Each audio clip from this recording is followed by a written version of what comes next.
What's up, everybody? Welcome to polyrhythmmusicllc. I'm your host, David Van Dyke, and today we're going to talk about something that usually gets overlooked a lot, especially when you're a self-taught guitar player. But there's a couple things I wanted to touch on with it, and that is, what are some basic chords, and why do you need to know them? Because there was something about this that got overlooked by me for many years. I didn't realize it, and nobody ever explained it to me. I just, I would get a book and it would say, learn these chords, but no one ever said why. And so today we're going to cover that why. And there's actually two reasons, I think, for these 5 basic chords that you're going to need to know. So when you get your guitar, the first thing you want to learn how to do is, learn a power chord, which is this shape. And we're a finger on a fret, we're skipping a fret, and then moving to the next string. And that gives us our power chord. And we can move this shape anywhere, and it still works.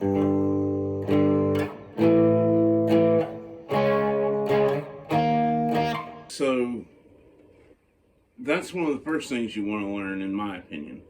But the next thing you want to learn is 5 basic chords. Really, that's about all you need to kind of move to the next level. And first up on that list is going to be an E major chord. And the E major is, you have your middle finger on the 2nd string, which is actually the 5th string, but on your A string, 2nd fret.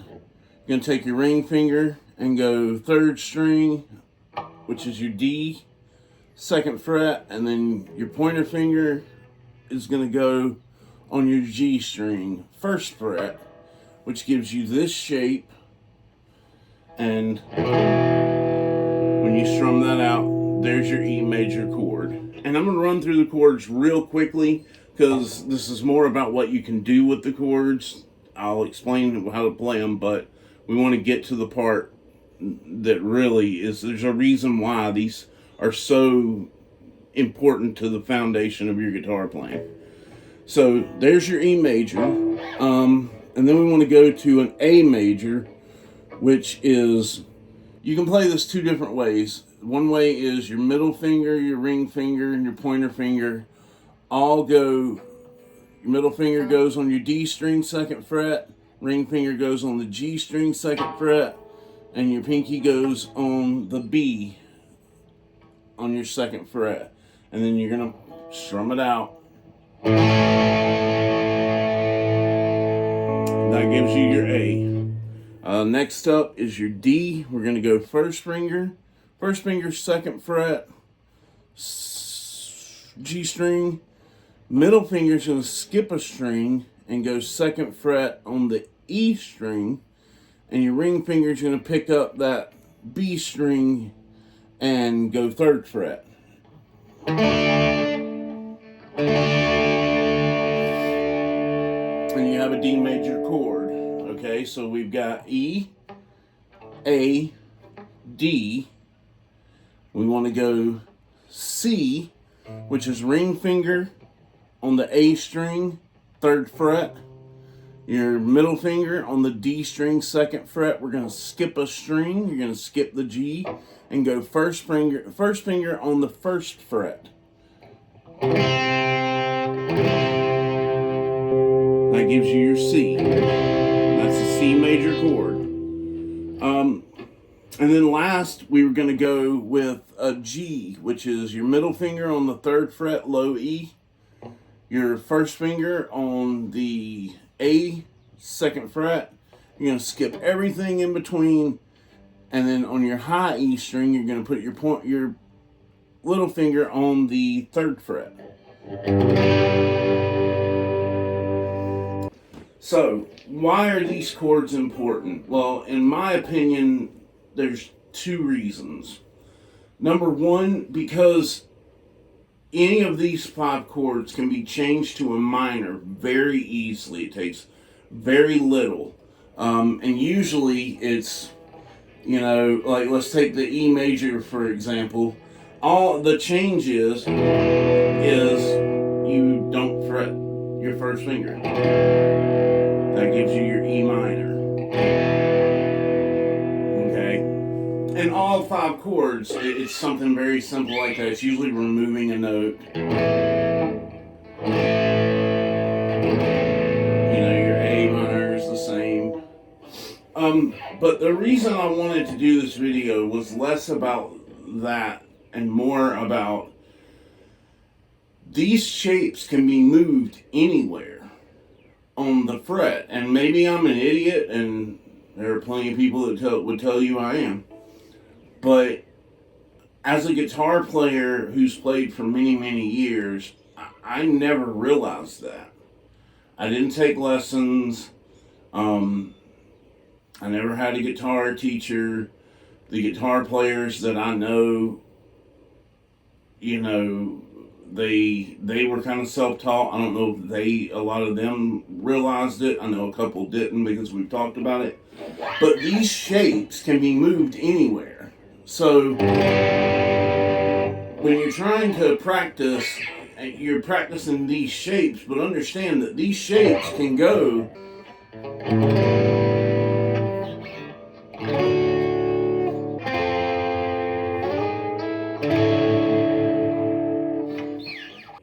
So when I learned that like a D, your D shape, your D major, can be moved around, it blew my mind. It opened up a lot of different things. When I saw people making these shapes, it never made sense to me because I couldn't figure out what they were doing. And then I'm learning like tabs, and tabs are...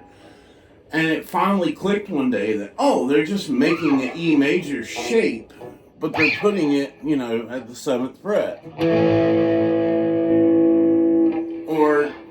you know, they're making an A major shape, but they're putting it at, you know, the 9th fret.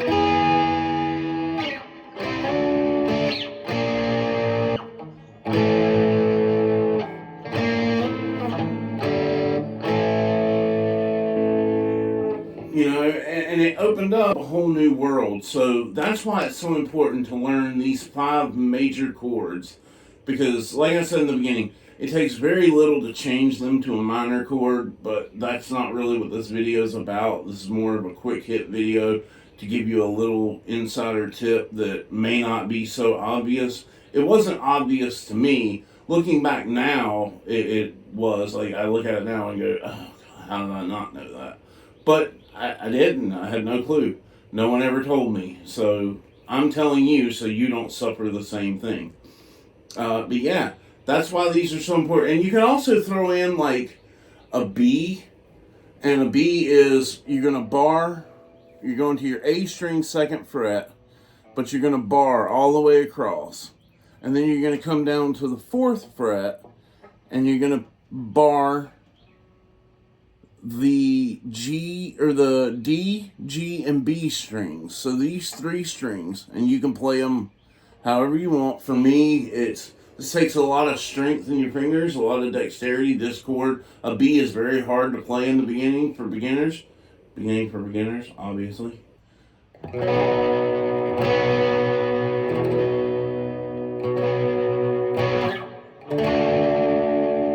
it still works down here.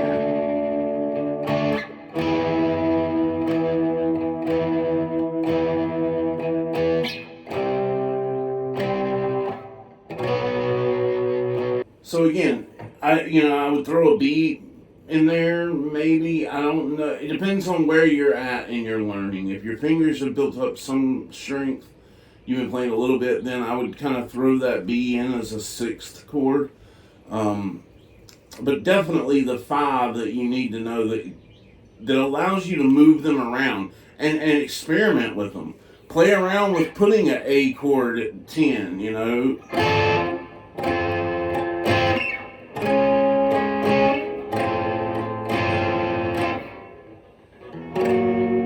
See what it sounds like. You'll find some interesting things just moving those shapes up and down the fretboard. So I think that's something that will help unlock your playing. It may seem very obvious to some of you. To some of you, this is going to be like it was with me, and your brain's going to explode because it's going to give you a whole new world of ideas.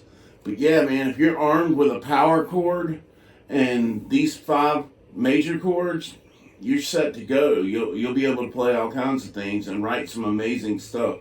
You know, and again, C major, A major, G major, E and D major, and then maybe a B major if you're ready for it. And you can get to work writing amazing stuff.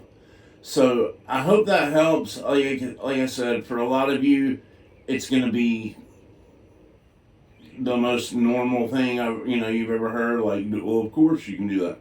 But there are people out there that don't know, and I wanted to make this video because I didn't know. And when I figured it out, I felt like a moron for not noticing it. And I wasn't. I just had never been exposed to it. So I'm exposing it to you. So thanks for tuning in to Polyrhythm Music LLC. If you could, give us a like and a subscribe. It does actually help a ton. I know everybody says that, but they're saying it because it's true. It really does help.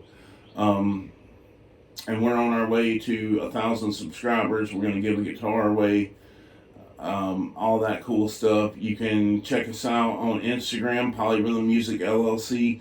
We have a Patreon at Patreon, Polyrhythm Music LLC. And of course, you can swing by our website and grab some merch, like that shirt that's right there. All of that stuff helps. Leave a comment. Let us know what you think. You know, am I an idiot that I didn't know this? If so, tell me in the comments. If this blew your mind like it did me, tell me in the comments. I'd love to hear it. And then send us some stuff. If you got any questions, you want to reach out and, ask a question, give a suggestion, you can send us email at polyrhythmmusicllc@gmail.com. Otherwise, thanks for tuning in. I will see you guys later this week or possibly next. I'm not sure yet. We're trying to get 2 videos up a week. This week it may be 3. So if it's not this week, it'll be next week for sure. But thanks for tuning in. I appreciate your time. Again, if you got something out of this, like and subscribe. And if you didn't, tell me I'm an idiot. I'd love to know if I'm just that dumb that I didn't realize it and the whole world knew. But I have a sneaking suspicion that's not the case. But anyway, thanks for tuning in. We'll catch you next time. I've been David Van Dyke. This is Polyrhythm Music LLC. See you later.